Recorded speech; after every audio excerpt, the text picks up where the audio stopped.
Guys এখন বাজে হচ্ছে গিয়ে 6টা 22 আর আমি এখন রেডি হয়ে গেছি, কারণ আমরা একটা জায়গায় ঘুরতে যাবো। আমি শুধু রেডি হয়েছি, এখনো বাকি বাকি কেউ রেডি হয়নি। সো আমি সকাল সকাল উঠে এত তাড়াতাড়ি রেডি হয়ে বসে আছি। এরপরে আমরা একটুখানি কিছু খেয়ে দে, তারপরে আমরা বেরাবো। কোথায় যাব এটা তোমরা পরেই দেখতে পাবে, আমরা কোথায় যাচ্ছি। সো টিল দেখতে থাকো কোথায় যাই, তার জন্য দেখতে হবে। ওটা সকালে বেরোতে হয়েছিল, সেই কারণে সকাল সকাল ছাতুর শরবত খেয়ে নিয়েছিলাম। দেন তারপরে আমি বেরিয়ে গেছিলাম আমরা। সো দেখো আমরা কিন্তু টোটো করে নৈহাটি স্টেশন চলে গেছিলাম। আমাদের সকাল 8টা থেকে 8টার সময় ট্রেন ছিল। তো আমরা সবাই রেডি ফেডি হয়ে চলে যাচ্ছি। বাবার অ্যাজ ওয়েল অ্যাজ টেনশন যে ট্রেন না বেরিয়ে যায়, এটা আমাদের প্রত্যেকবারেরই লেগে থাকে, যে একটা টেনশন থাকে যে বাবার, যে ট্রেন আমরা এত লেট করে ফেলেছি কেন। সেই জন্য মানে একটা ব্যাপার থাকে যে ট্রেন মিস হয়ে যাবে, ট্রেন মিস হয়ে যাবে, যে এত তাড়াতাড়ি বেরিয়েছি তার কোনো মানে নেই, ঠিক আছে। তো আমরা যাচ্ছিলাম, এখনও অবধি নৈহাটির কাছাকাছি আসিনি, আমরা হালিশহরের মধ্যেই আছি। তোমাদেরকে সকালে সিনটা দেখিয়ে দিচ্ছি, কারণ এত সকালবেলাতে আমি বেরাই না এত ব্যাগপত্র নিয়ে। মানে বেরাই বলতে ঘুরতে ফুরতে গেলে তখন বেরানো হয়, না হলে আমার উঠতে উঠতে অনেকটাই লেট হয়ে যায়। সেই কারণে খুব ভালোই লাগছিলো, মানে এক্সাইটমেন্ট তো আমার বিশাল ছিল। মানে মানে অনেক দিন পর আমি তারাপীঠে যাচ্ছি, মায়ের দর্শন হবে। দেখো এখানে টাইম দেখা যাচ্ছে 7টা 5, ঠিক আছে। 8টার সময় ট্রেন, 1 ঘন্টা আগের থেকে বেরাচ্ছি, তবুও ঠিক আছে, ওকে, কোনো ব্যাপার না। তো আমরা মা তারা এক্সপ্রেসটা ধরবো। সেই ট্রেনটা ছিল 8টা থেকে 8টা 5-এ অ্যাকচুয়ালি। তো ওই ট্রেনটা 8টা 5-এ তোমার ছাড়বে নৈহাটি থেকে। তো অ্যাকচুয়ালি ট্রেনটা কিন্তু করেছিল হচ্ছে গিয়ে 8টা 10-15, একটুখানি লেটে সেরেছিল। যাই হোক, সকালের দৃশ্যটা দেখো কি সুন্দর, সূর্য উঠেছে, হালকা হালকা একটু ঠান্ডা ঠান্ডা ছিল যখন আমরা যাচ্ছিলাম। আর সকাল থেকেই দেখো বাজার বসে যায় এই দিকে, আর আসা হয় না ভোরের দিকে। তো সেই কারণে দেখো, ভোর বললে হবে না, এখন অনেকটাই সকাল মানে হয়ে গেছে। যে যার মতন সবাই কাজে যাচ্ছে, কেউ কেউ নিজের ব্যবসা শুরু করে দিয়েছে। এই যে নৈহাটি স্টেশনে এসে আমি তোমাদের দেখিয়ে দিলাম যে স্টেশনে আমি পৌঁছে গেছি। তারপরে কিন্তু আমাদের 5 নম্বরে ট্রেনটা দিয়েছিল, তারামাটা। আমি আর মা উঠে যাচ্ছিলাম 5 নম্বরের দিকে, আর ওদিকে বাবা আসছিল একটু বাদে, চাটা খেয়ে তারপরে বললো আসছে। তো আমি আর মা তাই আগে থেকে গিয়ে, আমরা শিওর ছিলাম না যে কোথায় দেবে, তাও আমি দেখে নিয়েছিলাম 5-এই দেবে। তারপরে বাবাও জিজ্ঞাসা করলো আশেপাশে সবার থেকে, তোরাও বললো 5-এই দেবে। তো তাও আমরা একবার 6 আর 5-এর মাঝখানে দাঁড়িয়েছিলাম নৈহাটি স্টেশনে। আর স্টেশনটাও দেখো কি সুন্দর লাগছে, ট্রেনগুলো সব আসছে এদিক থেকে ওদিক থেকে। আর আমিও চলে যাচ্ছি ওই যেখানে দাঁড়াবো বলে সেখানে। এই যে এই জায়গাটাতেই আমরা দাঁড়িয়েছিলাম, দেখো কতটা সুন্দর লাগছিল, ট্রেনগুলো সব দাঁড়িয়েছিল ওইদিকে। স্টেশনটা খুব সুন্দর লাগছিল, তাই আমি একটা ভিডিও করে নিলাম তোমাদেরকে দেখাবো বলে। দেখো নৈহাটি স্টেশন, তাই তোমাদেরকে নৈহাটি স্টেশন যেটা, সেটার একটা আমি তোমাদেরকে দেখিয়ে দিলাম।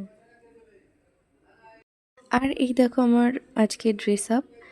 তো আমি খুব এক্সাইটমেন্টে ছিলাম যে আমি অনেক দিন পর যাচ্ছি।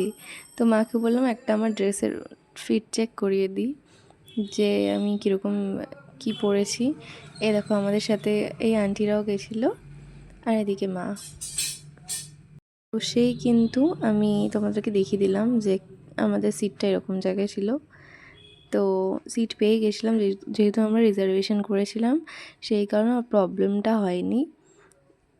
এই দেখো তখনও ট্রেন ছাড়েনি আর কি, বাইরের দিক থেকে কি সুন্দর লাগছিল দেখতে। আর যখন ট্রেনটা ছেড়ে দিল তখনও কিন্তু হালকা হালকা ঠান্ডা ঠান্ডা লাগছিল, হাওয়াটা ভালোই দিচ্ছিল। আর এই দেখো নিচে দেখা যাচ্ছে গঙ্গা মাকে। আমি যখনই যাই তখনই এরকম দেখতে পাই মা গঙ্গার ভিডিও, কিন্তু আমি করেই নিই, কারণ এতটা ভালো লাগে, এতটা টানে জিনিসটা। কারণ দেখতে ছোটোর থেকেই আমি যখন যাই তখন অনেকে করতো কি, যারা মানে পয়সা দিয়ে দিত নিচে, আর এই দেখো অনেক খিদে পেয়ে গিয়েছিলো সকাল সকাল, তো সেই কারণে তিনজনে তিনটে ঝালমুড়ি নিয়ে নিয়েছিলাম। এইখানে ঝালমুড়িটার দাম 20 টাকা, বাট ওয়ার্থ ইট, মানে অনেক কিছু দেয়া ছিল। দেখো ট্রেন চলছে আর দূরের যে সিনসিনারিগুলো, এগুলো দেখতে দেখতেই তো ট্রেনে মানে বসে দিন কেটে যায় আর কি। এরকম অনেক অনেক টাইম কেটে যায়। আর এই সিনসিনারিগুলো ভাবলাম তোমাদের সাথেও শেয়ার করি। এরকম অনেক অনেক মানে ভিডিও তো অত করা যায় না, কিন্তু এত সুন্দর সুন্দর চাষাবাদ মানে আমাদের দেশে হয়, আর এত সুন্দর সুন্দর মানে স্পট আছে এই ভেতরে ভেতরেই, চাষ জমি। এই যে দেখো গ্রিন পুরো হয়ে রয়েছে, যেন একটা সবুজের কার্পেট কেউ পেতে দিয়েছে এই জায়গাতে। পুরো এত সুন্দর লাগছিল দেখতে, মনে হয় না যে মাঝে মধ্যে গিয়ে ওখানে শুয়ে পড়ি। তারপর দেখো আমি কিন্তু একটু বোলপুরের এখানে ভিডিও করে নিলাম। আমার কখনো আসা হয়নি এই স্টেশনে বা এই বোলপুরে, আর পরবর্তীকালে নিশ্চয়ই আসবো। এই যে দেখো আমরা কিন্তু নেমেই একটা কি বলবো এগুলোকে, অটো বলা যায় নাকি ট্রেকার বলা যায়, ট্রেকারে সবাই এক জায়গায় ফিট হয়ে গেছিলাম। ভাবলাম যে একটা মানে খুব চাপাচাপি হয়েছিল, ওর খুব মজা লাগছিল সেই কারণে। আর আমাদের হোটেল রুমটা দেখিয়ে দিই। যেহেতু আমরা একদিনের জন্য এসেছিলাম, তাই জন্য খুব বড় একটা মানে রুম নিতে হয়নি। জাস্ট একটা ছোটোর মধ্যে একদিন কাটানোর মতন ঠিকঠাক করে নেওয়ার মতন আমরা একটা রুম নিয়েছিলাম। যথেষ্ট বড় বেডটা ছিল, বাট রুমের অল ওভার কিন্তু খুব ভালো, কিন্তু আর কোনো এক্সট্রা ব্যালকনি বা এসব নেই। ডবল বেডে ছিল, বাট আমরা সিঙ্গেল বেডে নিয়েছিলাম। বাকি দেখো সব কিছু অনেক সুন্দর, আর মানে ঘরটা অনেক ঠান্ডা। তো লাইট লাইট ফাইট ফলস সিলিং সব কিছু করা ছিল রুমটাতে, অ্যান্ড ছোট্ট একটা পাশে টেবিল দিয়েছি। তো আমরা রেডি হয়ে গেছি অলমোস্ট, জাস্ট নর্মাল ক্যাজুয়াল একটা ড্রেস পরেছি, অ্যান্ড এরপরে আমরা যাবো খেতে।